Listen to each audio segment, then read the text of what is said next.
Ukrainian firefighters rush to save what they can.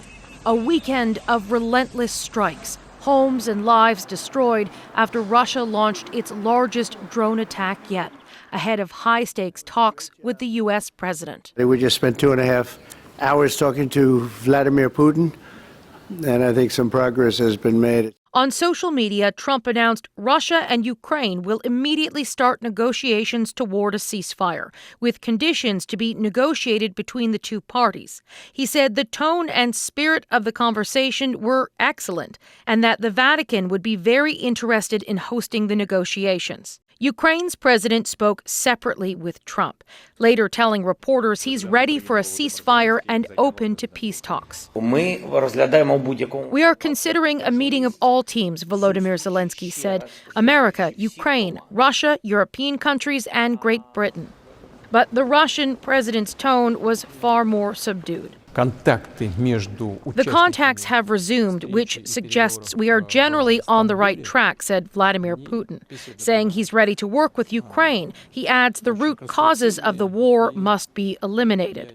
The phrase root causes alarming experts. They're basically saying Ukraine is a failed state. It should become a satellite state of Russia. And for that to happen, we need to take control. Past attempts at peace have been hampered by Russian aggression and Kremlin demands for concessions deemed unacceptable by Ukraine. Trump is trying to be optimistic in this moment. That's what I do. My whole life is like deals, one big deal. And if I thought that President Putin did not want to get this over with, I wouldn't even be talking about it because I'd just pull out. But he seems to be distancing himself from the peace process. This is not my war.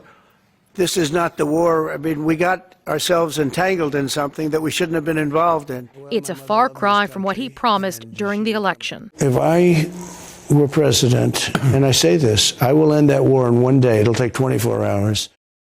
Trump says he's open to resuming trade with Russia once the bloodshed is over, describing it as a tremendous opportunity. The Kremlin says it would welcome a normalization of the relationship.